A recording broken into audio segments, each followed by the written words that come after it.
علم و فن کے ساتھیوں، آپ کو آصف راجہ کا سلام پہنچے۔ اس چینل کے ذریعے ہماری کوشش ہوگی کہ ہم آپ تک بہترین اور شاندار کانٹینٹ پہنچائیں۔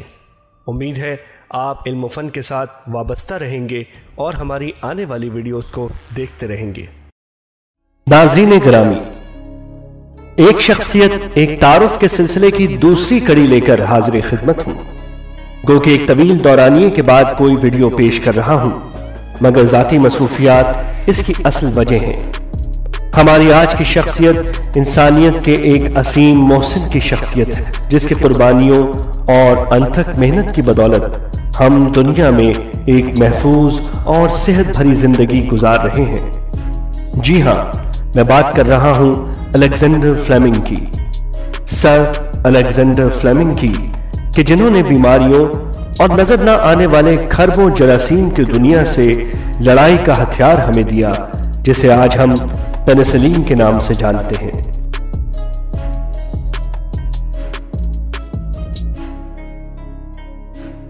پینسلین دریافت کر کے کروڑوں جانیں بچانے والا انسانیت کا محسن الیگزینڈر فلیمنگ، جس نے اینٹی بائیوٹک کا پہلا تصور دیا، اسکاٹ لینڈ کے ایک غریب کسان کے گھر 1881 میں پیدا ہوا۔ ابتدائی تعلیم کے بعد الیگزینڈر کے مظاہر فطرت میں دلچسپی نے اس کا راستہ Saint Mary's Hospital Medical School کی طرف موڑ دیا، جو یونیورسٹی آف لندن کا مشہور میڈیکل کالج تھا۔ مگر یہاں کا راستہ اتنا سیدھا اور آسان نہ تھا۔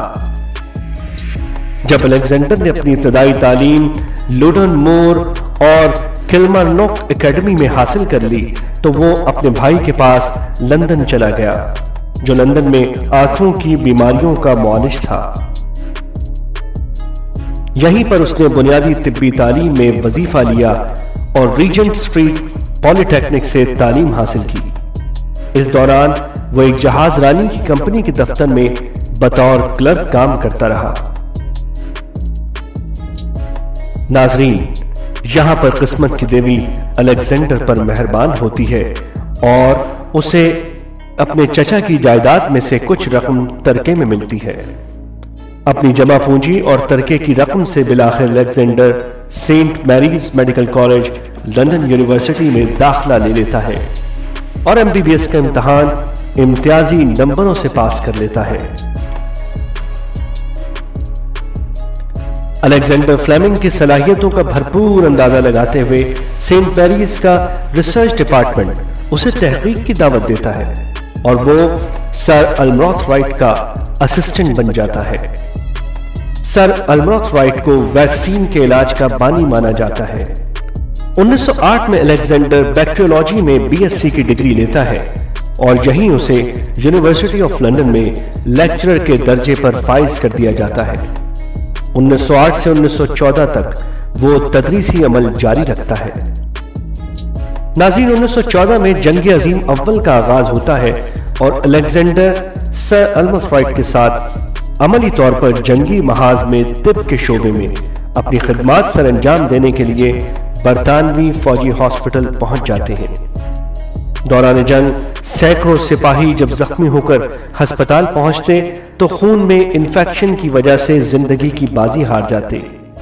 الیگزینڈر نے جب زخموں کا بغور مطالعہ کیا تو وہ اس نتیجے پر پہنچا کہ انفیکشن کو ٹھیک کرنے والی ادویات بجائے خود ایک بگاڑ کا سبب بن رہی ہیں۔ یہ بات اس نے اپنے ایک تحقیقی مقالے جو 1917 میں شائع ہوا میں بھی لکھی کہ کس طرح زخموں سے زیادہ فوجی دوا سے ہلاک ہو رہے ہیں۔ الیگزینڈر لکھتا ہے، جراثیم کش دوائیں بظاہر سطح پر تو اچھا کام کرتی ہیں، مگر گہرے زخم جراثیم کی پناہ گاہ بن جاتے ہیں، لہٰذا وہ ان پر کارگر ثابت نہیں ہو پاتی۔ ڈاکٹر رائٹ نے الیگزینڈر کے اس نتیجے کی بھرپور حمایت کی، تاہم پھر بھی برطانوی فوجیں جراثیم کش دوائیں استعمال کرتی رہیں جو اکثر جان لیوا ثابت ہوتی تھی، مگر اس کے سوا ان کے پاس کوئی چارہ بھی نہ تھا۔